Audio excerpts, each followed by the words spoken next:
예, 반갑습니다. 기쁘네요. 이렇게 여러분들이 눈을 초롱초롱 뜨고 계시니까 굉장히 재밌는데요. 자, 정책에 대해서 공부를 계속하고 계셨다고 들었어요. 그런데 저는 결과적으로 그 정책이 어떻게 반영이 되어야 되냐? 결국은 저는 답은 예산이라고 생각합니다. 예산을 모르면은 내가 정책을 아무리 잘해도 예산에 반영되지 않으면 아무런 의미가 없는 거죠. 그래서 저는 예산을 뭐라고 정의를 하냐면은요. 제가 한 말은 아닙니다만 제가 좋아하는 말 중에서 어떤 말이 있냐면은 정치적 투쟁의 기록과 결과가 바로 예산이다라는 말이 있어요. 멋있는 말 아닌가요? 정치 투쟁에 대한 기록과 결과는 어디에 반영이 되냐? 결국은 예산에 반영된다라는 아주 멋진 말이 있습니다. 자, 그런 의미에서 제가 경험담 세 개를 한번 소개시켜 드릴게요. 그 어느 굉장히 유명한 그 삼선 이 단체장 얘긴데요.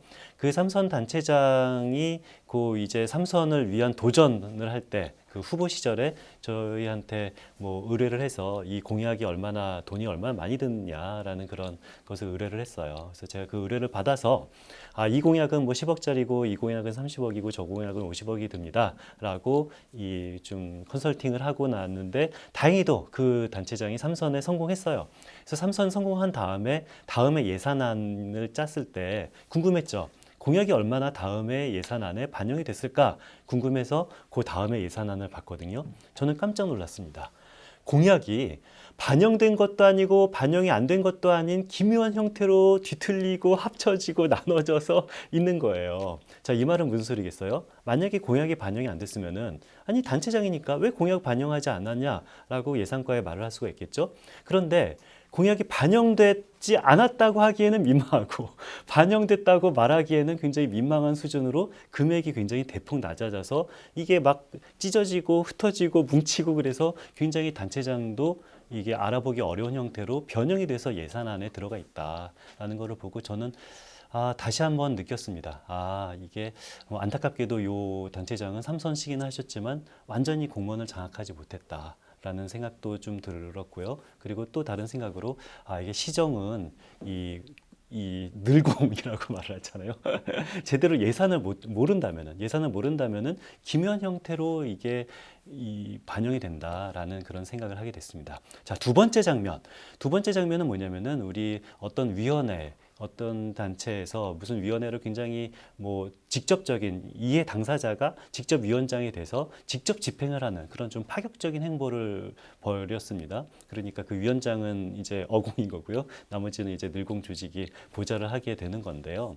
그런데 저한테 의뢰가 왔어요. 도저히 이게 사업이 파악이 안 된다라고 해서 한번 좀 같이 들여다봤습니다. 그런데 놀랍게도 그 위원장한테 제공한 그 모든 자료를 예산서에서 찾을 수가 없습니다. 거의 단 하나의 사업도 예산서에서 찾을 수가 없어요. 그게 무슨 소리냐면은 실제로 예산서가 있고 결산서가 있잖아요. 근데 예산서, 결산서에 있는 사업 명칭을 그대로 그 위원장한테 보고한 것이 아니라 어떤 사업은 합치고 어떤 사업은 나누고 그래서 새롭게 이 변형한 그 사업 자료를 그 위원장한테 보고를 하고 있었던 거예요. 그렇기 때문에 그 위원장은 이 보고 자료를 봐도 예산서에서도 확인이 안 되고 결산서에서도 확인이 안 되고 그리고 성과계획서에서도 성과 보고서에서도 전혀 확인이 안 되는 그런 기묘한 형태로 뒤틀린 보고서를 받고 있었던 거죠. 자, 예산을 모르면은 아무리 좋은 정책도 이게 실제 현실에 개입을 할 수가 없게 되는 겁니다. 자, 세 번째는 가장 최근에 있었던 일인데요. 이번에 그 지자체 선거를 하고 나서 모 지자체 인수위에 들어갔었어요. 근데 그 인수위에 들어가면은 그 보고를 하잖아요. 인수위원들과 그 구청장님한테 당연히 보고 자료가 오는데 그 보고 자료에 있는 구정 설명 자료를 또 예산서에서 찾기가 대단히 어렵습니다. 그러니까 그 구청장님의 공약이 이게 공약을 어떤 식으로 반영을 할지에 대한 그런 설명 자료가 왔었는데 이것들이 예산서에서 찾을 수가 없어요. 당연히 이 어떤 공약이 예산서에서는 이름도 바뀌고 이게 뒤틀려서 되는 거죠. 자, 그래서 결론부터 말씀드릴게요. 자, 우리는 우리의 정책은 예산서에 반영이 되지 않으면은 전혀 의미가 없다라는 말을 하고 싶은 건데요. 제가 예를 한번 들어볼게요. 자, 여러분 중에서 기본소득을 찬성하시는 분도 있고 반대하시는 분도 있을 겁니다. 그렇겠죠? 기본소득은 굉장히 이게 민감한 그런 정책이어서 기본소득 찬성하시는 분은 기본소득만 되면 우리나라가 엄청난 선진국이 될 거라고 믿고 있고요. 기본소득 반대하시는 분들은 기본소득이 되면 그냥 우리나라가 망할 거다라고 거의 둘이 타협이 없는 것처럼 보여요. 근데 저의 개인적인 의견을 말해보면요, 저는 기본소득을 해도 되고 안 해도 된다고 생각합니다. 이런 사람 굉장히 드물거든요. 자, 왜 그럴까요? 자, 생각을 해보세요. 자, 기본소득을 아무리 반대한다 하더라도 기본소득을 만약에 한 100억 원 정도 하면 어떨까요? 자, 대한민국이 100억 원 정도 쓴다고 해서 우리나라가 망할 일은 절대 없어요. 자, 기본소득을 아무리 찬성한다 하더라도 기본소득을 만약에 우리나라가 뭐 한 500조 정도 하면 어떨까요? 자, 우리나라는 거의 굉장히 힘들어집니다. 자, 무슨 소리인지 아시겠죠? 기본소득을 하냐 안 하냐가 중요한 것이 아니라 얼마짜리 기본소득을 하냐가 가장 중요한 겁니다. 500조짜리 기본소득이라면요, 제가 아무리 기본소득을 찬성하는 사람이라도 반대입니다. 10억 원짜리 기본소득이라면은 제가 아무리 기본소득을 반대한다 하더라도 안 할 이유가 없습니다. 뭐 10억 원 정도 기본소득해서 우리나라가 크게 나빠지지 않습니다. 자, 무슨 소리인지 아시겠죠? 그래서 기본소득과 같은 굉장히 찬반 양론이 형이하게 달리는 이런 정책이라 하더라도 정치인은 나눠집니다. 기본소득 찬성론자, 기본소득 반대론자, 무상급식 찬성론자, 무상급식 반대론자 나눠집니다. 자, 그런데 관료 입장에서 보기에는요, 그 두 개가 별거가 아니에요. 얼마짜리 기본소득을 하냐, 얼마짜리 무상급식을 하냐에 따라서 얼마든지 기본소득은 해도 되고 안 해도 되고, 기본소득을 한다고 포장을 하지만 실질적으로는 안 하는 것처럼, 10억 원짜리 기본소득이 기본소득입니까? 100억 원짜리 기본소득이 기본소득입니까? 이론적으로는 한다라고 쳐도 실질적으로는 안 하게 만들 수도 있는 것이 바로 예산의 마법입니다. 자, 그렇기 때문에 우리가 예산을 모르면은 우리는 관료한테 당할 수밖에 없습니다. 그렇기 때문에 우리가 진짜 제대로 된 정책을 구현하고 싶으면은 우리는 예산을 반드시 알아야 된다라는 말을 하고 싶습니다. 자, 우리 예산안을 분석할 때 가장 중요한 것은 저는 상대평가라고 생각을 해요. 무슨 소리냐? 예산이라는 절대 제약이 있어요. 예산 올해 내년도 같은 경우는 639조 원이라는 총지출 규모가 있습니다. 639조라는 예산 제약 하에서 어떻게 얼마나 배분하는지가 바로 예산안 분석의 핵심입니다. 그렇기 때문에 우리는 예산안 전체 총 규모에서부터 우리는 상대적으로 이 사업에는 100억을 배분하고 저 사업에는 200억을 배분한다라는 상대적인 그런 금액을 통해서 우리는 평가를 해야 되는 것이 예산안 분석의 핵심입니다. 그런데 보통 중앙정부도 그렇고 지방정부도 그렇고 예산안에 대한 설명을 보면은 이런 상대적인 비교가 되어 있지 않아요. 이것은 22년 예산안 정부 보도자료거든요.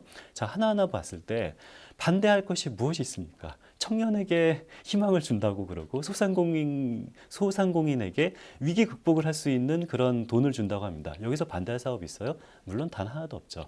이런 식으로 예산안 보도자료만 보면은 젖과 꿀이 흐르고 있습니다. 그러나 우리가 모든 예산이 물론 다 필요한 것은 아니겠죠. 물론 다 필요하더라도 가장 급박한 사업이 있고 조금 덜 급박한 사업이 있겠죠. 이것을 구분하기 위해서는 전체 규모 예산 제약 하에서 어떤 식으로 자원이 배분됐는지를 파악하는 것이 예산안 분석의 핵심입니다. 자, 이것은 내년도 예산안 보도자료를 요 그래픽을 입힌 건데요. 자, 내년도 이번 기회에 내년도 중앙정부 총지출 규모 금액을 한번 외워보죠. 639조입니다. 자, 이거 분명히 제가 장담하는데요. 분명히 써먹을 때 있어요. 이 정도는 외우셔야 됩니다. 자, 내년도 우리나라 중앙정부 총지출 규모 얼마? 639조 원. 그리고 우리나라 GDP 한 2천조 원. 이 정도는 외우셔야지 이 정책을 생각할 때 이게 힘이 있거든요. 자, 다시 내년도 GDP 2천조. 올해 지금 현재 GDP 2천조. 그리고 내년도 중앙정부 총지출 규모 639조 원 정도는 외우시면 되는데, 자, 문제는 639조라는 예산 제약 하에서 자원 배분이 어떻게 됐는지를 한번 분석을 해볼까요? 정부 보도자료에 따르면은 보건복지 고용에 226조를 쓴다고 하고 교육에 96조를 쓴다고 하고 국방에 57조 원, 일반 행정에 111조 원을 쓴다고 나와 있습니다. 자, 우리는 이 그래픽을 보면 어떤 생각이 듭니까? 보건복지 고용 226조, 교육 96조를 다 합치면 얼마가 나와야 돼요? 그렇죠. 639조 원이 나와야 되죠. 그런데 놀랍게도 제가 이것을 다 더해봤어요. 그랬더니 얼마가 나온 줄 아십니까? 639조 원이 아니라 647조 원이 나옵니다. 이런 황당한 그래픽을 봤으니까, 이런 황당한 그래픽. 그런데 더 놀라운 것은 647조가 다 포함된 것도 아니에요. 여기에는 예비비도 제외되어 있고요. 통신 분야도 다 제외되어 있어요. 그렇다면 예비비 통신 분야를 다 집어넣으면 647조 아니라 뭐 한 650조, 660조 원으로 점점 더 늘어날 수도 있습니다. 자, 이런 식으로 이게 바로 대한민국의 현실이에요.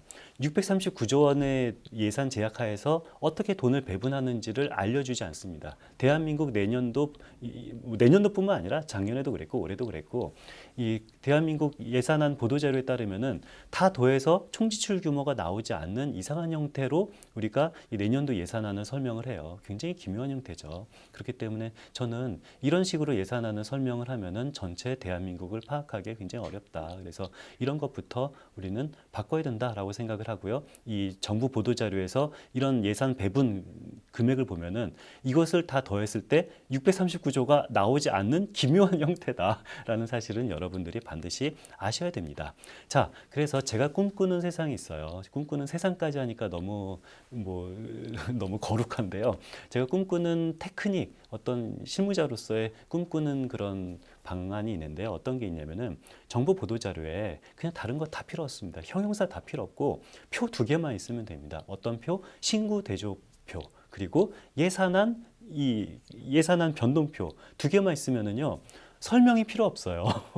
형용사가 필요가 없습니다. 어떤 정책을 내놓는다라면은 반드시 무엇이 필요합니까? 둘 중에 하나입니다.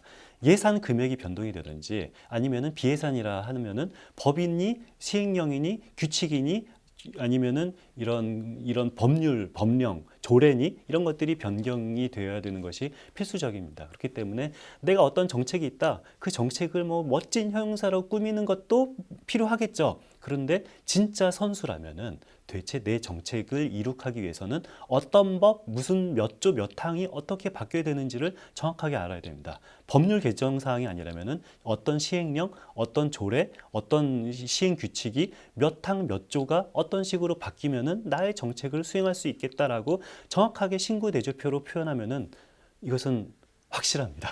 이거는 선수라면은 반드시 이렇게 해야 되는 거고요. 두 번째, 선수라면은 내가 추구하는 정책이 도대체 어떤 예산 세부 사업명으로 표현되는지도 정확하게 알아야 됩니다. 그래서 내가 그냥 아름다운 정책을 그냥 아름다운 형용사로만 표현하는 것이 아니라 이것이 도대체 무슨 부처에 있는 어떤 예산 세부 사업으로 현재 이미 되어 있을 확률이 대단히 높아요.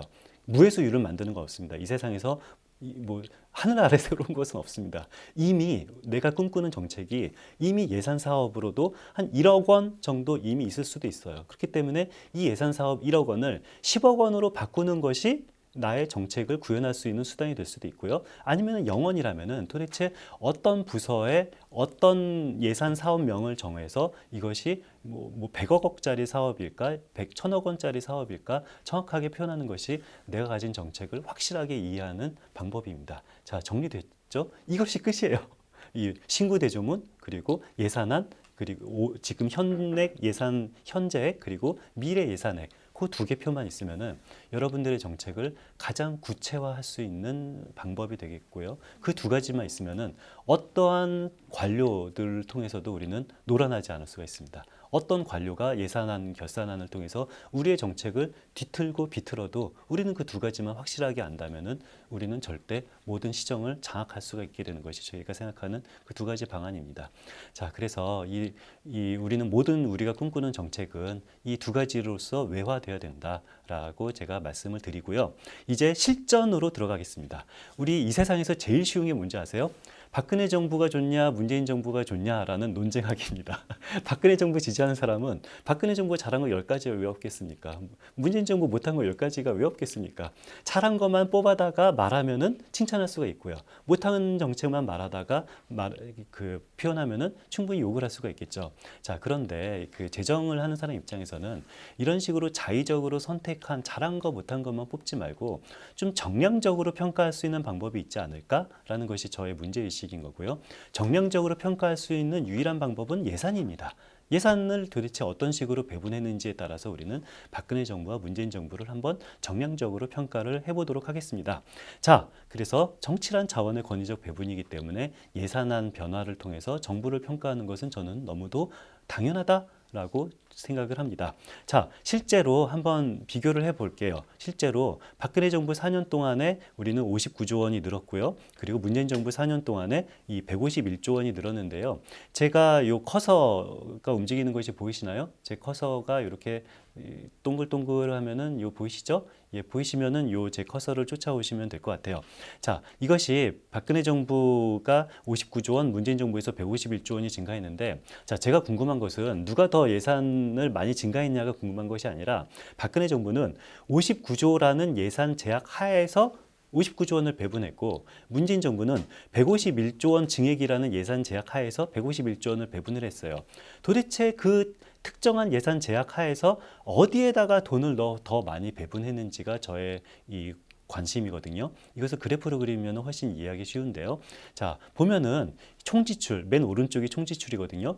전체 지출 금액이 문재인 정부가 박근혜 정부보다 더 많이 지출을 했기 때문에 거의 모든 분야를 박근혜 정부보다 더 많이 지출한 것처럼 보여요. 비교가 어렵죠. 그래서 저는 어떻게 했냐면요. 총지출 금액. 만약에 전체 지출한 금액이 똑같다면 이것이 바로 요 표입니다. 이것이 통계적으로 요 표준화를 시킨 거거든요. 그래서 문재인 정부와 박근혜 정부가 전체 지출한 금액이 똑같다면은 도대체 각각의 분야별 지출을 얼마나 더 증가시켰는지가 바로 이 그래프입니다. 이해되셨죠? 총지출이 똑같습니다.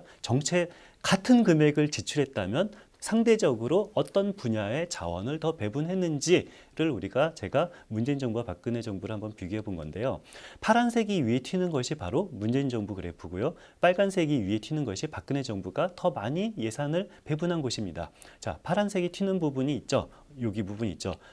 띠띠띠띠 하고 내려가면 어디입니까? 예, 산업중소기업 에너지입니다. 자, 그리고 두 번째 파란색이 튀는 부분이 여기도 있죠. 어디죠? 환경입니다. 그래서 우리는 답이 나왔어요. 우리가 산업중소기업 에너지와 환경 분야는 문재인 정부가 상대적으로 박근혜 정부보다 더 많은 예산을 지출한 곳이구나, 증가한 곳이구나라는 사실을 우리는 알 수가 있습니다. 자, 그렇다면은 우리는 선수잖아요. 우리는 일반인이면 그렇구나 하고 넘어가면 되는데 우리는 선수니까 이것까지도 알아야 되죠.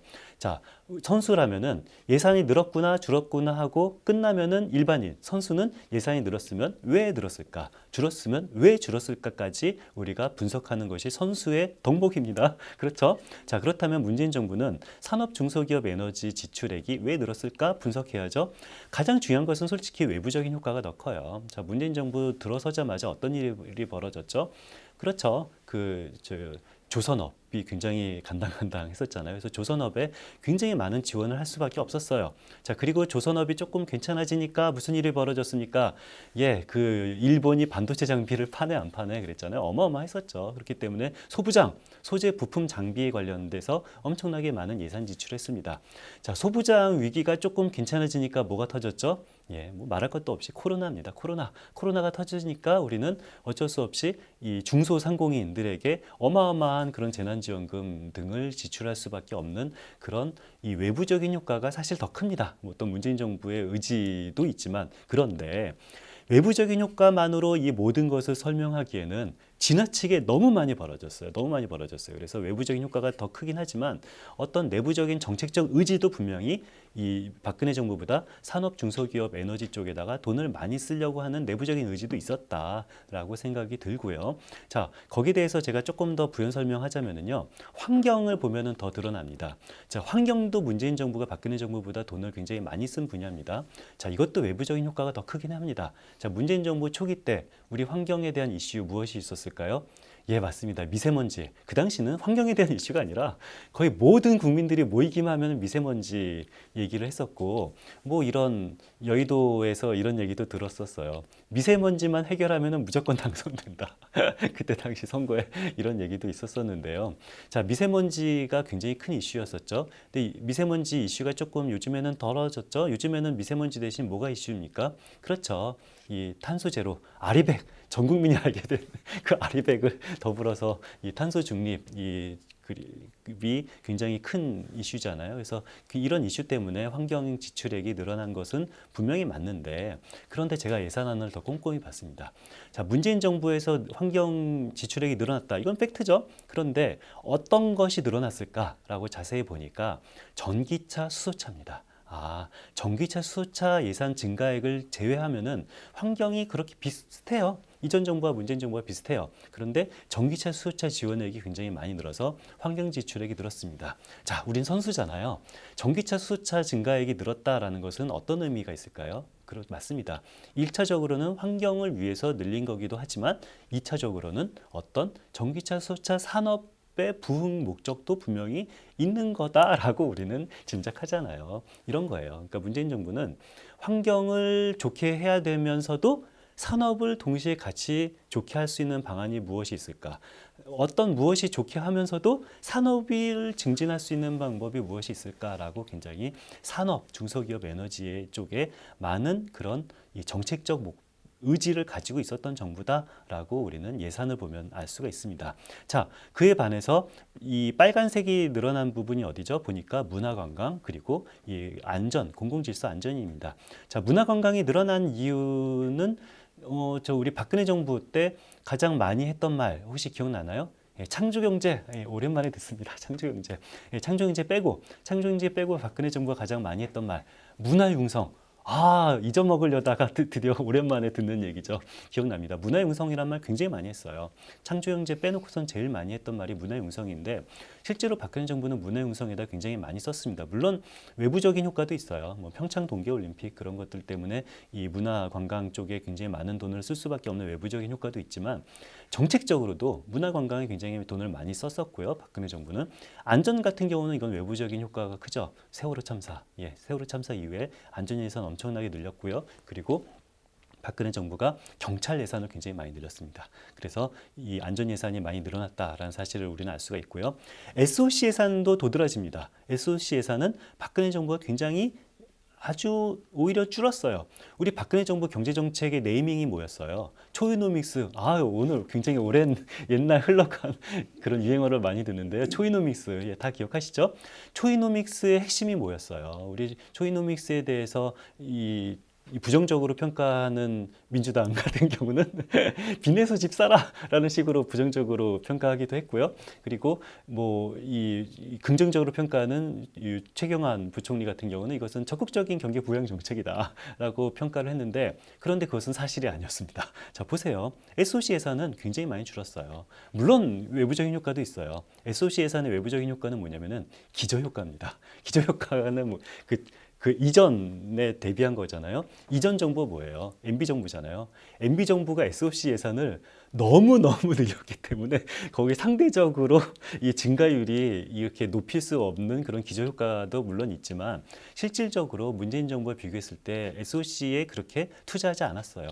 자, 문재인 정부는 오히려 토건 예산보다는 사람 예산이 중요하다라고 말했죠. 그렇지만 사실상 이 적극적인 경기 부양책을 쓰겠다라고 홍보한 박근혜 정부보다 토건 예산보다 사람 예산이 더 중요하다고 말한 문재인 정부가 SOC 예산을 더 늘렸습니다. 자, 이거를 보면 우리는 무엇을 알 수가 있죠?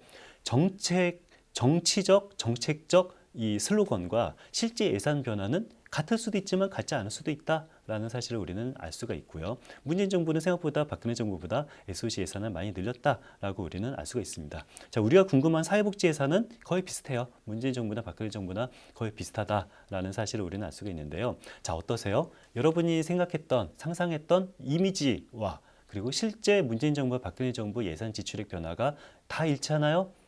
아닐걸요.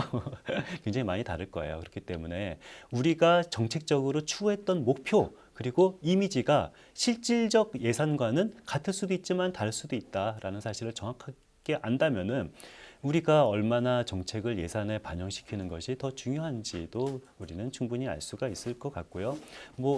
다들 보니 진지해서 제가 조금 민감한 얘기를 하자 보면은 문재인 정부가 2017년, 2018년도에 적극적인 재정 지출을 하겠다라고 말을 했죠. 그렇죠? 그런데 실질적으로 2017년, 2018년도는 뒤에도 나옵니다만 이 긴축 재정이었습니다. 자, 긴축 재정이라는 사실을 알지 못했어요.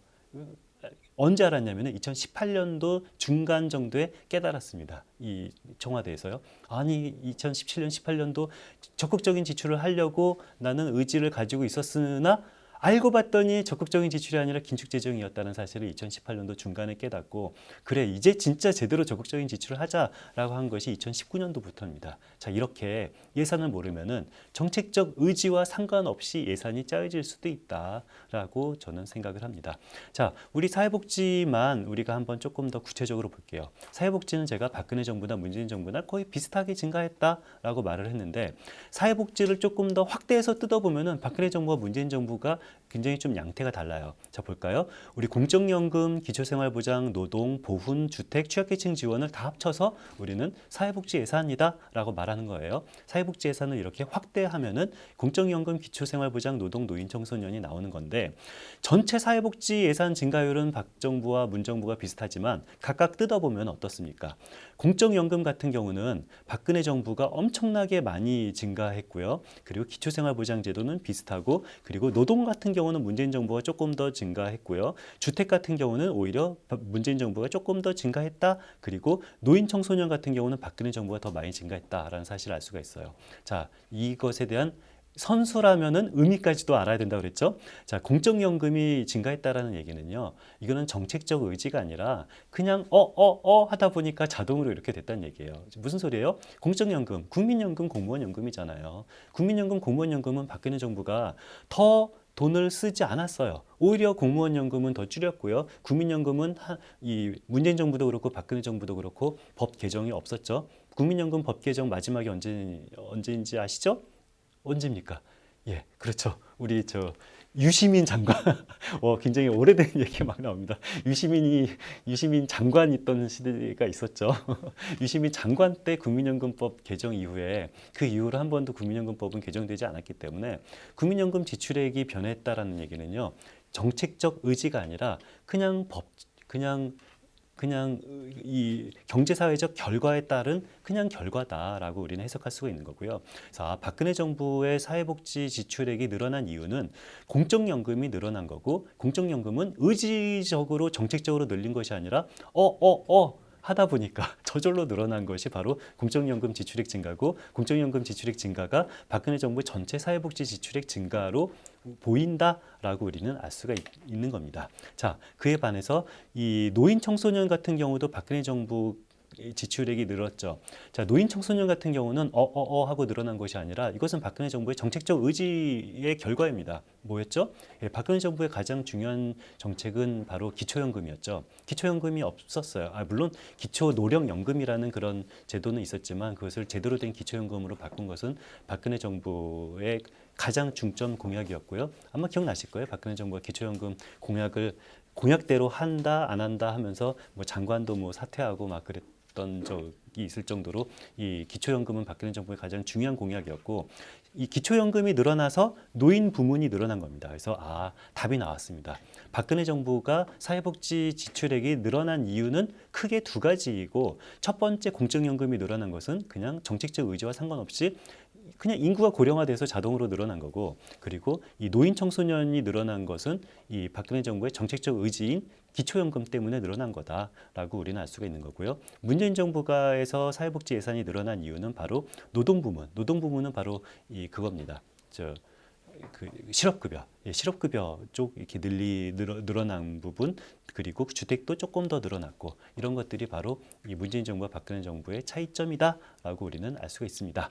자, 그래서 이런 것들을 그리고 또 예산을 우리는 내용적으로 이것이 사회복지 예산이냐 아니면은 이게 교육 예산이냐 뭐 그런 식으로 분류할 수도 있지만 형식적으로 이게 물건비냐 인건비냐 여비냐 특활비냐라는 식으로 분류할 수도 있어요. 이해되시죠? 자, 내용적으로 사회복지냐 아니면 이게 교육이냐라고 SOC냐라고 분류할 수도 있지만 형식적으로 그냥 이게 여비냐 특활비냐 물건비냐 인건비냐라고 분류할 수도 있는데 이 형식적인 분류를 우리는 뭐 이 재정학 교과서에서는 성질별 분류라고 표현하는데 실무에서는 전부 다 비목이라고 표현합니다. 그래서 우리 비목이 뭐냐라고 실무에서 보통 말하는 게 뭐냐면은 그 예산의 형식이 뭐냐 물건비냐 인건비냐를 묻는 것이 바로 비목이 뭐냐라고 실무에서 말하는 거고 실무에서 성질별이 뭐냐라고 말하면은 조금 실무하는 사람들은 이상해요. 성질 이게 뭐지? 아, 저 사람 실무 안 하는 그냥 책만 아는 사람인가라는 그런 식으로 또 생각이 돼서 우리는 성질별 분류라는 이 분류 체계를 용어를 안다 하더라도 비목이 뭐냐라고 물어봐야 조금 선수 같아 보이는 그런 이미지 있습니다. 우리 이런 이미지 있잖아요. 예를 들어서 대통령, 이 공무원들끼리 중앙부처 공무원들이 대통령이 뭐라고 말했어요 이렇게 말하면 공무원들끼리 서로 무시해요. 이게 VIP가 뭐라고 했지라고 해야지 이 대통령이라고 말을 하는 공무원은 한 번도 청와대랑 교류를 하지 않는 공무원이구나라고 서로 무시하고 그런 거 있습니다. 이 대통령 VIP 아니면 청와대는 BH 이런 식으로 말을 해야지 이 선수구나라고 아는 것처럼 이게 성질별을 비목 이렇게 해야지 서로 선수구나라고 이해하는 그런 거 있습니다. 자, 아무튼 그 비목별로 분류를 하면은 이 그래프를 그리면 제가 이런 식으로 그래프를 그릴 수가 있거든요. 총 지출이 같다고 치고 이 비목을 한번 비교를 했는데요. 마찬가지로 파란색이 튀는 비목이 이 문재인 정부가 더 많이 지출을 한 거고요. 빨간색이 튀는 것이 박근혜 정부가 더 많이 지출한 겁니다. 자, 파란색 튀는 것은 딱 보면 뭡니까? 연구용역비입니다. 문재인 정부의 어떤 정책은 결국 내용적으로 보면은 산업 중소기업 에너지에다가 굉장히 돈을 많이 썼고요. 그리고 형식적으로 보면은 연구 용역에다가 굉장히 돈을 많이 쓴 것이 바로 문재인 정부구나라고 우리는 정량적으로 평가할 수가 있습니다. 자, 빨간색이 튀는 것은 어떤 거죠? 빨간색이 튀는 거는 파란색이 튀는 거 하나 더 해볼까요? 보니까 융자금 같은 것이 튀어요. 자, 융자금이 튄다는 얘기는 무슨 소리냐면요. 이건 이 외부적인 효과가 크죠. 이런 산업 쪽을 하다 보면은 직접 지원 돈을 주는 게 아니죠. 융자를 해주는 거죠. 우리 그거 아시죠? 예를 들어서 공적 자금이 투입됐다라는 것이 기업에다 직접 돈 주는 게 아니에요. 다 은행을 출자를 해서 은행이 그 기업에다가 하는 이런 간접적인 거인 거고요. 그래서 출자나 융자금 같은 것들이 기업 지원의 핵심입니다. 자, 그래서 우리가 이런 융자금이 늘었다라는 것은 문재인 정부는 어떤 그 금융을 통해서 이 국가를 경영을 하려고 했다라는 그런 의미입니다. 그러니까 이 국가를 경영하는 데는요, 규제, 그리고 예산 지출, 그리고 금융, 저는 요 세 개가 핵심이라고 생각하거든요. 어떤 금융의 그런 효율적인 방법론을 통해서 이 국가를 경영을 하려고 했던 것이 바로 융자금이 지출을 했다라는 그런 의미인 거고요. 자, 그리고 인건비를 한번 볼까요? 자, 인건비를 보니까 어때요? 박근혜 정부가 문재인 정부보다 오히려 더 튀었죠. 더 늘었습니다. 자, 여기서 말한 인건비는 정부 지출 인건비니까 당연히 이 사기업 인건비를 말하는 것이 아니라 공무원이나 어떤 공공부문 인건비를 말을 하는 건데 이거 이상하죠? 이거 뭔가 좀 그래프가 잘못된 것 같은 생각도 듭니다. 그래도 문재인 정부는 이런 비정규직을 좀 정규직으로 하면서 좀 인건비도 좀 늘렸다라고 칭찬도 받고 욕도 먹는 것이 문재인 정부였는데 아니 어떻게 박근혜 정부에서 인건비가 더 늘어났을까요? 자, 이거는요 사실상 통계적 착시입니다. 자, 어떤 통계적 착시가 있냐면요 박근혜 정부가 줄어든 거를 보면은 이렇게 직무수행 경비 같은 것이 많이 줄어들었잖아요. 박근혜 정부는 직무수행 경비를 굉장히 없앤다고 하면서 직무수행 경비 형식으로 들어가는 돈을 인건비 형식으로 바꾼 거죠. 나쁜 건 아닙니다. 더 투명화된 거니까. 직무수행 경비로 주는 돈 100만 원을 줄였습니다 라고 홍보를 하지만 사실 그 100만 원을 실제로 줄인 게 아니라 인건비로 돌린 거죠. 그렇기 때문에 직무수행 경비는 줄고 인건비는 이렇게 늘어난 거다라고 이해할 수가 있고요. 그런데 자, 문재인 정부 같은 경우는 이 특활비를 줄이고 그리고 업무 추진비를 줄였어요. 자, 저는 이런 걸 보면은 박근혜 정부든 문재인 정부든 계속 우리나라는 발전하고 있다라는 생각이 들어요. 자, 무슨 소리냐면은 박근혜 정부는 직무수행 경비를 줄이고 인건비로 바꾸고요. 문재인 정부는 특활비 같은 경우나 업무 추진비를 줄이는 그런 것이 행정이 점점 효율화되고 있다라는 더 투명화되고 있다라고 저는 생각을 합니다. 그래서 조금씩은 그래도 모든 정부를 지나면서 다 나아지고 있다라고 저는 생각이 드는데요. 자, 드디어 이제 우리 내년도 23년 윤석열 정부 예산안을 한번 보면서 예산안을 이해하는 그런 방법을 배워보도록 하겠습니다. 자, 내년도 예산안에 대한 프레임은 이거예요. 이건 추경호 부총리가 직접적으로 이렇게 말을 했죠. 자, 뭐라고 말했냐면은 지난 정부가 엄청나게 확장 재정을 했기 때문에 우리는 건전한 재정을 할 수밖에 없다라고 추경호 부총리가 주장을 하고 있고요. 이 추경호 부총리가 만든 코끼리에 따라서 이 찬성론은 그래, 지난 정부가 너무 곡간을 말아먹었기 때문에 이번 정부는 건전하게 하는 것이 너무도 우리나라를 위해서 좋아라는 것이 바로 이 윤 정부 지지자인 거고요. 윤 정부 반대자는 아니야, 지금 국가가 적극적으로 이 역할을 해야 되는데 긴축을 해버리면은 국가가 역할을 할 수가 없어라고 비판을 하는 거죠. 자, 그런데 저는 코끼리는 생각하지 말아야 된다고 생각합니다. 무슨 소리인지 아시죠? 자, 추경호가 만든 프레임 속에서 우리가 싸울 필요가 없다. 한번 제대로 보자. 과연 지난 정부가 지나친 확장 재정을 해서 이번엔 긴축을 할 수밖에 없다라는 이 추경호 부총리의 말이 사실인지부터 저는 말을 하고 싶습니다. 자, 우리 편견을 다 없애고 우리 편견을 없애고 내년도 예산안을 한번 보는 것이 필요한데요. 자, 저는 이 예산에도 개늑시가 있다고 생각을 해요. 개늑시, 개와 늑대의 시간이잖아요. 개와 늑대의 시간이 뭡니까? 개인지 늑대인지 구별을 할 수 없는 것이 바로 개늑시인 거죠. 자, 이게 동이 어슴푸레하게 트고 있어요. 여기 뭔가 개인지 늑대인지 구별이 안 되는 형체가 앞에 있습니다. 조금만 동 트면 우리가 개인지 늑대인지 알겠는데 현재 빛이 없어서 어두워서 개인지 늑대인지 구별이 안 돼요. 늑대라면 당장 도망가야 되고 개라면 가는 길 가도 되는데 이게 구별이 안 되는 것이 바로 개늑시잖아요. 예산에도 이런 시간이 있어요. 언제? 8월 30일 날 예산안 보도자료가 나오고 대한민국 모든 언론이 내년도 예산안에 대해서 기사를 써요. 그런데 예산안이 실제로 국회에 제출되는 것은 대한민국 헌법에 따라서 9월 4일입니다. 자, 9월 4일 날 예산안이 나오기 전에 8월 31일 날 예산안 보도자료를 쓰는 저를 비롯한 어떠한 기자도 예산안을 보고 기사를 쓰는 사람은 단 한 명도 없어요. 예산안을 보지 못한 사람들이 정부의 내년도 예산안 보도자료만 보고 기사를 씁니다. 그 기사에 우리의 이미지는 굳어집니다. 정부 보도자료가 내년도 예산안은 늑대다라고 그러면은 모든 기사가 늑대로 채워지고요. 정부 보도자료가 내년도 예산안은 개다라고 그러면은 모든 기사는 개라고 채워집니다. 자, 실제로 볼까요?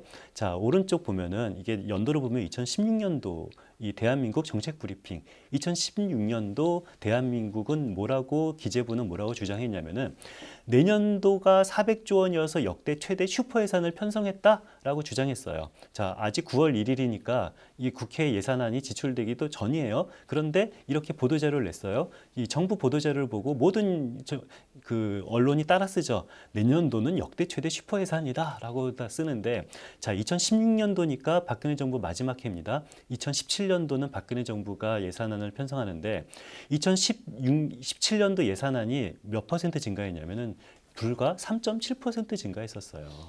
자, 2017년도 예산안은 불과 3.7% 증가했는데 박근혜 정부가 슈퍼 예산이다라고 자랑을 하니까 3.7%도 슈퍼 예산이 되는 겁니다. 자, 2017년도가 3.7% 슈퍼 예산이니까 그 이후에 2018년도도 슈퍼 예산, 2019년도 슈퍼 예산, 20년도 슈퍼 예산 3.7%보다는 더 많이 증가했을 거 아닙니까? 자, 내년도 예산안은 몇 프로 증가하는 줄 아세요? 5.2% 증가해요. 자, 그런데 추경호 부총리가 뭐라고 그랬어요? 긴축 예산이다 그랬죠. 자, 언론들도 다 긴축 예산 또는 건전 예산이라고 표현합니다. 3.7% 증가할 때 정부가 슈퍼 예산 말하면은 슈퍼 예산이 되는 거고요. 5.2% 증가해도 긴축 예산 그러면은 다 긴축 예산이 되는 거예요. 무슨 말인지 아시겠어요? 자, 그래서 우리가 실제로 17년도, 18년도를 보면은요. 자, 17년도는 예산안은 박근혜 정부가 편성했지만 문재인 정부가 추경을 편성했기 때문에 17년도 결산은 이게 문재인 정부 책임도 있고 박근혜 정부 책임도 있고 다 그렇습니다. 자, 그런데 17년도 내내 슈퍼 예산이라고 언론이 그랬고 국민들은 그렇게 알고 있고요. 지금도 그렇게 알고 있고요. 18년도도 슈퍼 예산이라고 했는데요.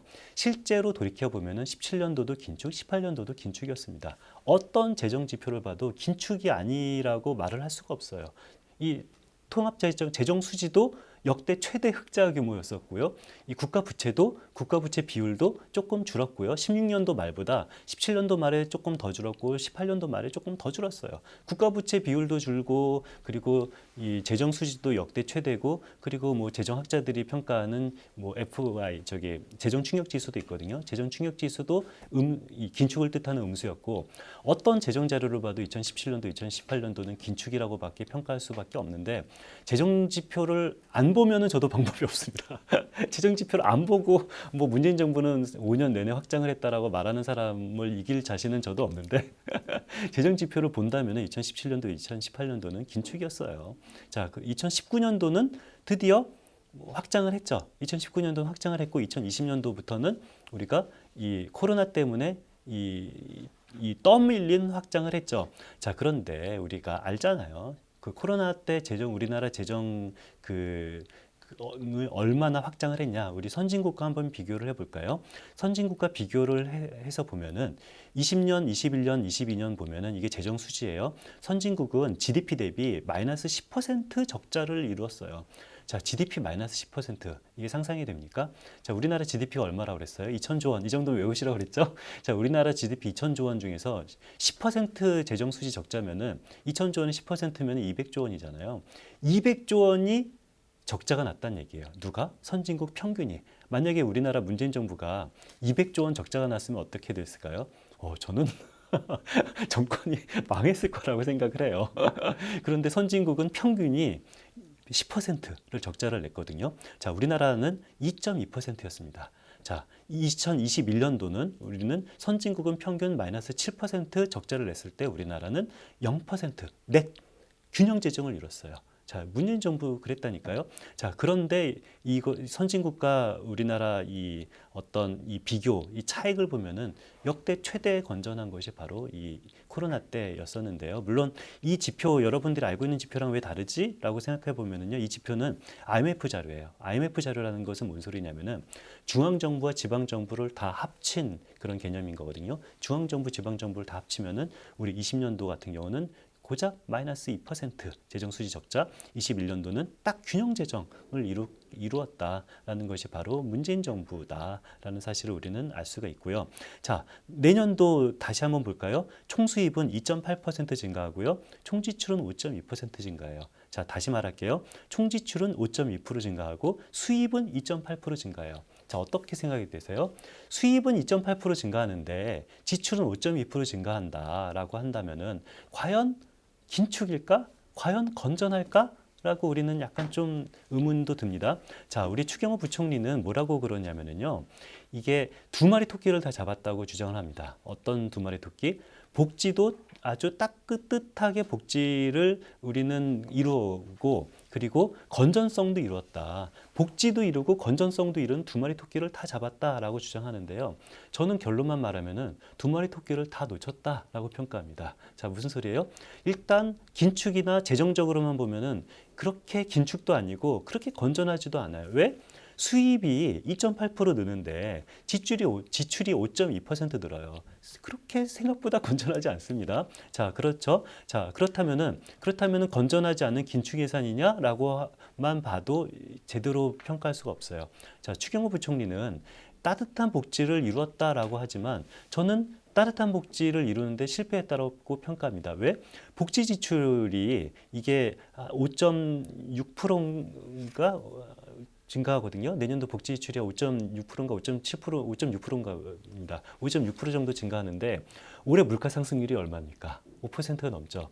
내년도 노인 인구 증가율이 얼마인 줄 아세요? 5.7%예요. 자, 올해 물가 상승률이 5% 늘어요. 노인 인구가 5% 이상 늘어요. 10% 늘어도요. 이것은 올해 지출액보다 오히려 줄어든 거예요. 경제적 실질로 따지면. 자, 그렇기 때문에 우리는 사회적으로 보면은요. 내년도는 긴축이 맞습니다. 자, 무슨 소리예요?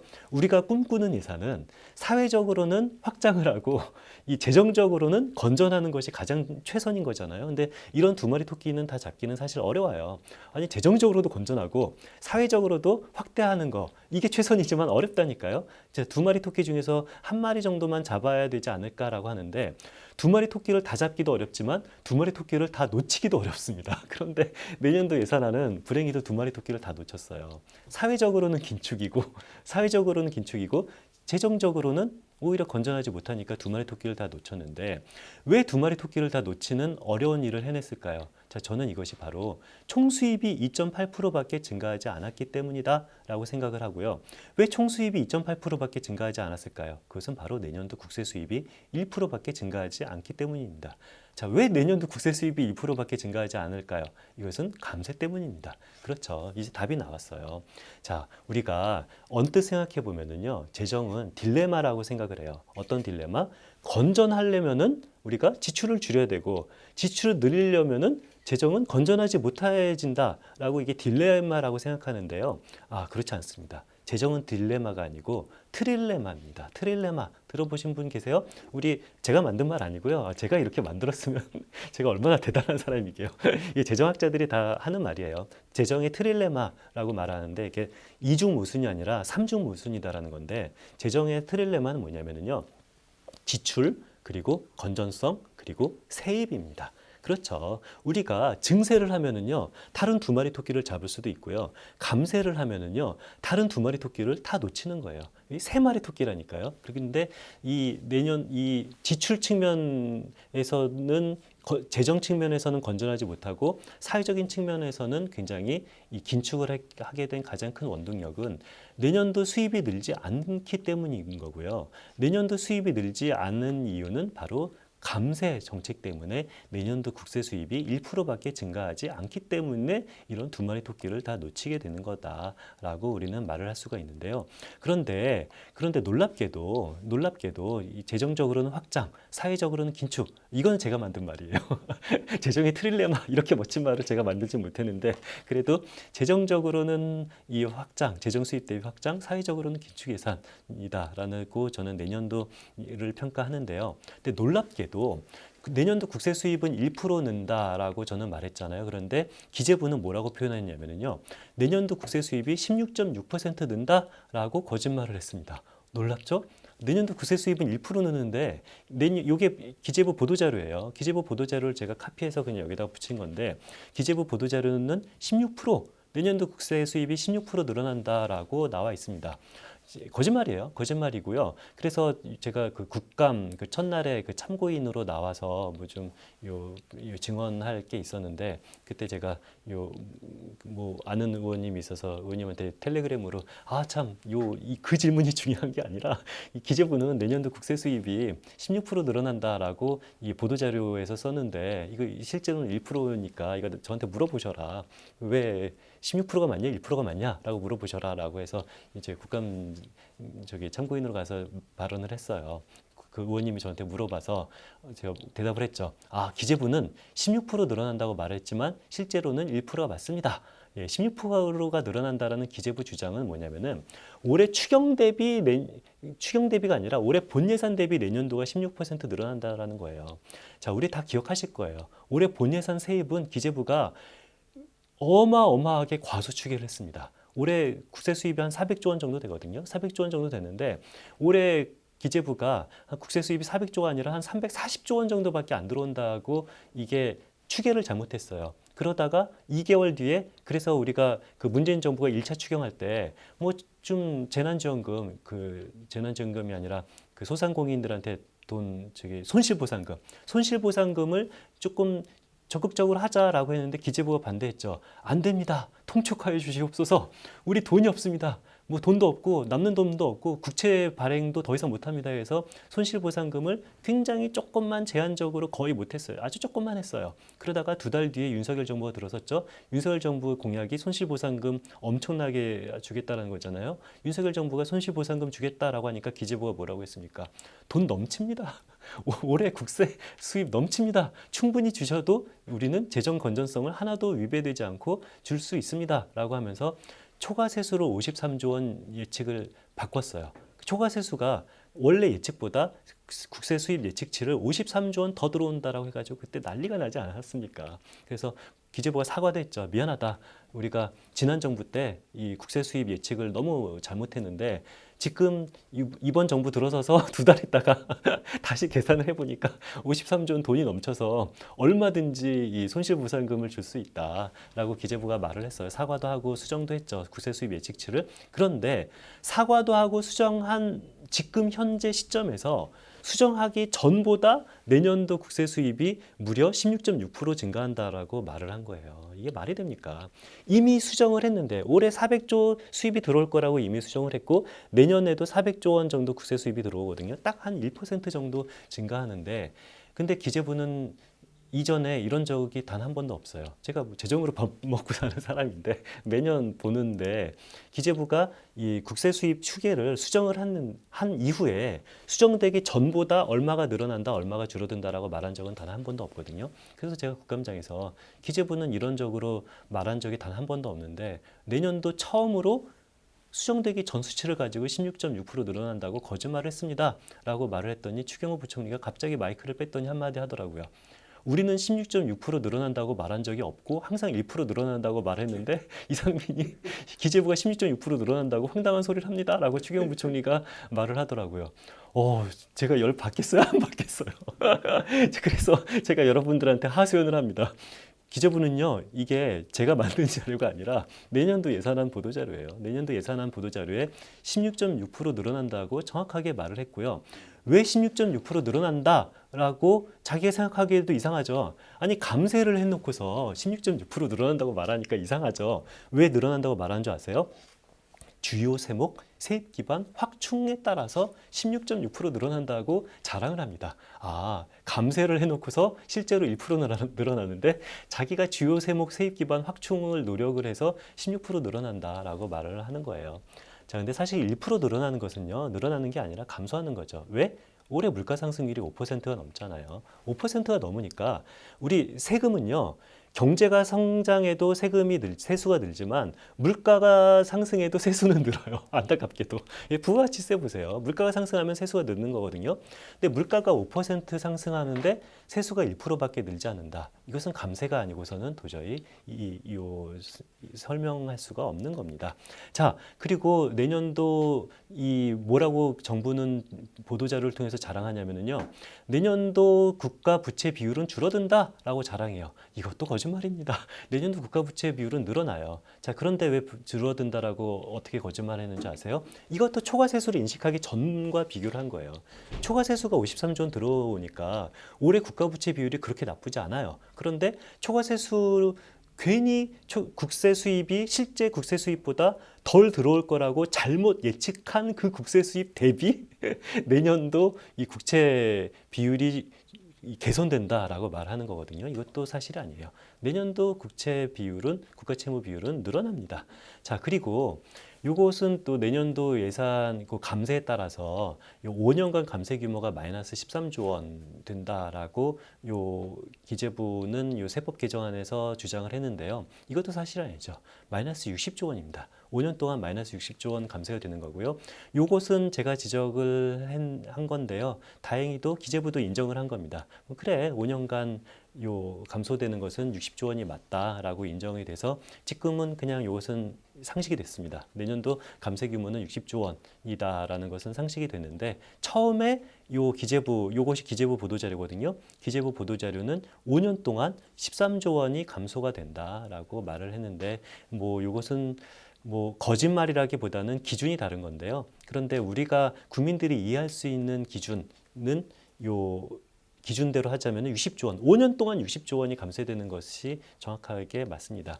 자, 그래서 우리는 그 내년도 예산안에 대한 어떤 프레임이 저는 근본적인 것부터 생각을 해야 된다고 생각해요. 저는 아무리 봐도 내년도가 건전 재정이고 이게 긴축 재정으로 보이지 않아요. 건전도 아니고 긴축도 아닙니다. 분명히 조금 건전하지 않아요. 제가 보기엔 재정적으로는 건전하지 않았는데 불행히도 재정적으로는 건전하지 않으면 뭔가 국가의 지출 규모를 확대하느냐? 그것도 아니다. 두 마리 토끼를 다 놓치게 됐다라고 저는 평가를 합니다. 조금 구체적으로 얘기를 할게요. 자, 우리 총론은 그렇고 그럼 강론으로 자, 민주당 같은 경우는 내년도 특히 복지 예산 줄어든 것만 가지고 비판을 하죠. 자, 국힘당 같은 경우는 내년도 복지 예산 늘어난 것만 가지고 자랑을 해요. 자, 우리 실체를 한번 보죠. 실체로 한번 볼까요? 우리 내년도는 우리 올해는 올해 608조 원이었고 내년도는 639조 원. 자, 기억하시죠? 639조 원, 내년도는 639조 원. 이번 기회에 기억을 하세요. 내년도는 639조 원인데 자, 그런데 올해보다 감액된 사업도 있고 증액된 사업도 있습니다. 그렇겠죠? 감액된 사업도 있고 증액된 사업도 있는데 감액된 사업이 총 얼마냐면은 51조 원 정도 감액이 됐고요. 증액된 사업은 총 82조 원 증액이 됐어요. 자, 그렇기 때문에 우리는 감액된 것만 가지고 뭐라고 하지 않고 증액된 것만 가지고 칭찬하지 말고 어디에서 감액이 됐고 어디서 증액이 됐는지 둘 다 분석을 하는 것이 이것이 정확한, 솔직한, 정직한 거죠. 자, 그래서 제가 가장 많이 감액된 분야가 어딘지를 봤더니 사회복지 분야였습니다. 사회복지 분야에 13조 원이 감액이 됐고요. 사회복지 분야에 24조 원이 증액이 됐습니다. 아, 답이 나왔어요. 아, 어디서 많이 감액이 됐다고요? 사회복지 분야에서 13조 원이 감액이 됐고 사회복지 분야에서 24조 원이 증액이 됐어요. 그래서 사회복지 분야는 감액도 많이 됐지만 증액도 많이 됐죠. 자, 그렇다면 우리는 어떻게 해야 되죠? 사회복지 분야에 있는 사업 중에서 도대체 어떤 사업이 감액이 됐고 사회복지 분야에 있는 사업 중에서 도대체 어떤 사업이 증액이 됐는지 따져보는 것이 우리가 해야 될 거죠. 자, 그래서 사회복지 분야를 제가 이렇게 확대를 했습니다. 사회복지 분야를 확대를 하니까 이렇게 나와요. 고용, 공적연금, 노동, 노인, 부분, 주택, 취약계층 지원 이런 식으로 나옵니다. 자, 이런 식으로 보니까 도대체 어떤 사회복지가 감액이 됐고 어떤 사회복지가 증액이 됐는지 우리는 좀 이해하기가 편해졌습니다. 자, 우리 감액된 세부 사업 중에서 가장 많이 감액이 된 게 어디죠? 쭉 보니까 6조 원. 요 100만 원 단위, 요 예산은 보통 100만 원 단위로 쓰는데요. 100만 원 단위 어떻게 읽으시냐면요. 첫 번째 코마, 두 번째 코마를 그냥 조원이라고 읽으시면 돼요. 편하죠? 자, 마이너스 6,330이잖아요. 그냥 6조 원이라고 읽으시면 되고요. 이거는 마이너스 3,627이잖아요. 그냥 3조 원이라고 읽으시면 돼요. 자, 가장 많이 감액된 부문은 어디예요? 쭉 보니까 6.3조 원이 감액된 부문이 있죠. 자, 이게 뭐죠? 주택 부문입니다. 아, 주택 부문에서 많이 감액이 됐고 고용 부문에서 많이 감액이 됐다라는 사실을 알 수가 있어요. 자, 주택 부문에서 많이 감액이 됐다라는 것이 무슨 의미일까요? 확대를 해볼게요. 주택을 다시 확대를 해보니까 이렇게 나오는 겁니다. 자, 이게 바로 주택을 제가 이렇게 확대를 한 거거든요. 자, 이해되시죠? 사회복지를 확대를 하니까 몇 개 부문으로 나왔고요. 주택을 확대를 하니까 이렇게 여러 개 프로그램으로 나왔습니다. 드디어 정답이 나왔습니다. 이게 바로 정답이에요. 우리가 궁금한 건 뭐죠? 주택에서 왜 감액이 됐는지가 궁금한 거죠. 주택에서 어디에서 감액이 됐는지를 쭉 보니까 여기 마이너스 4.7조 원 감액이 된 데가 있고 마이너스 1.4조 원이 감액이 된 데가 있어요. 보면은 뭡니까? 임대주택 지원 출자 그리고 임대주택 지원 융자 사업이 감액이 됐습니다. 아, 답이 나왔어요. 주택에서 감액이 됐다는 얘기는 뭐예요? 임대주택을 감액했다는 얘기예요. 자, 주택에서도 증액이 된 게 있어요. 주택에서도 증액이 된 게 있죠? 그쵸? 뭡니까? 1.5조 원 증액이 된 거 있죠? 주택 구입자금 그리고 1.1조 원 증액이 된 것도 있습니다. 분양주택 사업. 아, 답이 나왔습니다. 내년도 예산안은 임대주택을 줄이고 분양주택 그리고 주택 구입을 늘렸습니다. 자, 분양주택이 뭐예요? 분양주택. 말 그대로 주택을 지어서 분양을 하는 거죠. 우리 윤석열 정부의 굉장히 주요 공약이 있어요. 역세권 주택, 청년 저주택. 이게 다 분양주택 사업입니다. 내가 이 주택을 내 돈을 주고 사는 거예요. 내가 돈을 주고 사는데 다만 그 돈을 이게 좀 저금리로 돈을 빌려주는 거죠. 내가 청년이에요. 청년이 첫 주택을 살 때 굉장히 돈을 저융자로 저금리로 돈을 빌려주는 사업. 그리고 역세권 주택을 살 때 저금리로 돈을 빌려주는 사업이 바로 주택 분양주택 사업인 건데요. 임대주택 사업과 분양주택 사업은 이거는 전혀 다른 목표를 갖고 있는 사업인 거죠. 아니, 분양주택 사업이 나쁘다고 말하는 것이 아니고요. 분양주택 사업 필요하죠. 특히 윤석열 대통령의 가장 중요한 공약인 청년 첫 주택이나 뭐 역세권 주택이 전부 다 예산 분류 책에 따르면은 분양주택 사업이에요. 분양주택 사업을 아름답게 이름을 붙인 거예요. 청년 첫 주택, 뭐 역세권 주택 얼마나 이름 좋습니까? 근데 그런 형용사 다 필요 없고요. 예산쟁이들은 그냥 저게 분양주택 사업이구나라고 이해하고 있어요. 훨씬 더 이해하기 쉽지 않나요? 자, 임대주택 사업은 아니, 저만 하더라도 임대주택에 사는 것보다 분양주택에서 살고 싶어요. 여러분도 그럴 겁니다. 자, 그런데 왜 분양주택에서 안 살아요? 돈이 없어서예요. 자, 우리 요즘에 주택의 가장 중요한 이슈가 뭡니까? 바로 반지하 참사 이후에 반지하를 금지한다 이런 것이 트렌드잖아요. 반지하를 금지한다. 반지하에서 사시는 분이 반지하에서 못 살면은 그럼 어디서 살아야 될까요? 분양주택에서 사시면 좋죠. 나쁜 거 아니에요. 그런데 분양주택을 살 만한 돈이 없다면은 우리는 반지하에서 사시는 분이 어디로 가야 됩니까? 옥탑방이나 고시원으로 가야 되나요? 아니죠. 임대주택으로 가야 되는 거예요.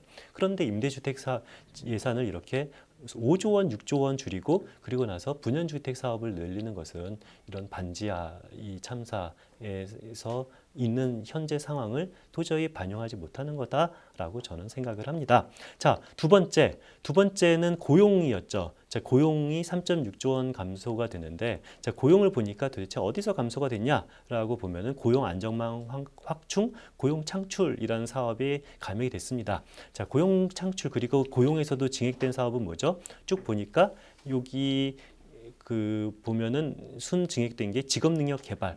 그래서 이 직접적인 일자리 같은 것들을 줄이고 그리고 어떤 직업 능력을 개발할 수 있는 직업 훈련 사업을 늘렸다라고 우리는 알 수가 있고요. 이것이 바로 고용 삭감의 핵심입니다. 자, 우리 증액도 할게요. 증액. 우리 24조 원이나 증액이 됐다고 그랬잖아요. 사회복지 분야에서 24조 원이나 증액이 됐는데 자, 24조 원 증액이 가장 중요한 것은 뭡니까? 증액된 세부사업 컬럼을 볼게요. 증액된 세부사업 컬럼을 쭉 보니까 8.9조 원 엄청나게 많이 증액이 된 부문이 있죠. 뭐죠? 공적연금 부문. 눈치 있는 분들은 이제는 이해하셔야 됩니다. 공적연금 부문이 증액이 됐다는 것이 어떤 의미예요? 윤석열 정부가 정책적 의지를 통해서 사회복지 지출을 늘렸다가 아니라고 그랬죠. 공적연금은 국민연금, 공무원연금이에요. 국민연금, 공무원연금에 윤석열 정부가 법을 개정을 해서 지출 금액을 늘렸다 아니잖아요. 법적 의무 지출이에요. 공적연금은 법적 의무 지출이고 법이 개정이 안 된 상황에서는 윤석열 정부가 늘리고 싶어서 늘린 것이 아니라 법적 의무 지출 금액이 하다 보니까 자동으로 늘어났다라고 이해를 하셔야 되는 겁니다. 그래서 내년도 윤석열 정부 사회복지 지출 증대는 바로 법적 의무 지출이 의지와 상관없이 자동으로 늘어나는 거다라고 우리는 이해할 수가 있는 거고요. 공적연금 말고 또 많이 늘어난 게 있죠. 어디죠? 노인이죠. 자, 노인은 기초연금이에요. 기초연금은 기초연금법이 바뀌었나요? 아니죠. 기초연금도 이게 그냥 법적 의무 지출이죠. 이 기초연금은 이게 또 마찬가지로 65세 이상 어르신이 5.7% 늘어나고 물가 상승률이 이게 자동으로 반영되는 시스템이거든요.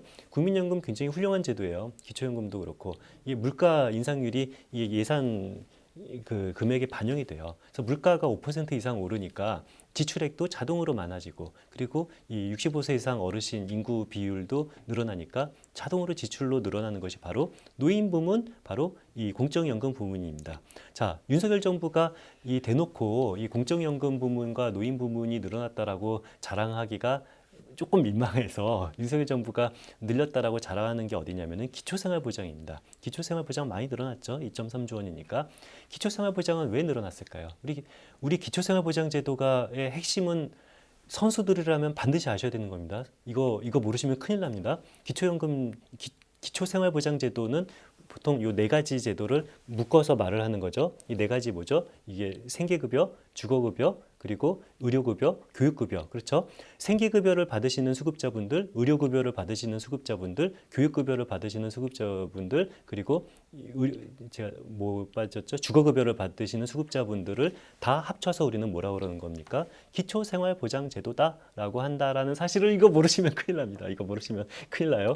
자, 생계급여를 받는 수급자분들은 어떤 분에게 생계급여를 드리고 어떤 분에게 의료급여를 드릴까요? 자, 이게 바로 기준 중위소득에서 30% 이하는 생계급여를 드리는 거고 기준 생계급여, 의료급여, 주거급여, 이 교육급여를 다 받으시는 거고요. 기준 중위소득. 중위소득의 30% 이하의 소득이 되시는 분들은 이 네 가지 급여를 다 받으실 수가 있는 거고요.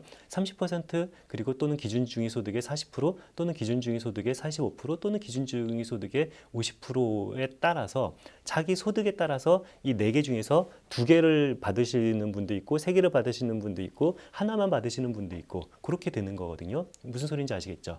자, 이 말은 뭔 소리냐면은 기준 중위 소득에 따라서 내가 수급자 자격이 되든지 안 되는지가 정해지는 거예요. 그런데 내년도 기준 중위 소득이 인상됐어요. 왜? 물가가 올랐기 때문에. 물론 물가가 오른 것뿐만 아니라 기준 중위 소득을 인상하자라는 것이 사회적 합의가 됐었어요. 왜? 기준 중위 소득이 인상되지 않으면은 상대적으로 내가 수급자가 덜 될 확률이 낮아지잖아요. 기준중위소득이 아주 높아야지 웬만하면 내가 수급자 자격이 되는데 기준중위소득이 낮으면은 내가 수급자가 안 돼요. 그래서 기준중위소득을 올리면은 수급자 자격 획득하기가 수월해져서 지출 금액이 늘어나는 구조거든요. 근데 기준중위소득은 많이 인상될 수밖에 없어요. 이렇게 물가가 오르는 상황에서 그리고 이 사회적으로 기준중위소득을 올리기를 합의를 본 상황에서 기준중위소득은 올랐고요. 그런데 제가 보기엔 충분히 오르지 않았는데 아무튼 올랐습니다. 기준중위 소득이 오르다 보니까 어떻게 됐죠? 기초생활보장제도 금액 지출액도 늘어난 거예요. 이것도 법적 의무 지출이에요. 무엇에 따른? 기준중위 소득 증가에 따른 법적 의무 지출이 바로 기초생활보장제도입니다. 그래서 답은 나왔습니다. 우리 이번 내년도 오른 것은 전부 다 그 법적 의무 지출이 늘어난 것이 바로 오른 거고 이 기초생활보장제도도 물론 법적 의무 지출인 거죠. 그래서 이렇게 우리는 평가할 수가 있다라는 얘기인 거고요. 오늘 수업은 여기까지 하고 그리고 질문을 받도록 하겠습니다. 예, 수고하셨습니다.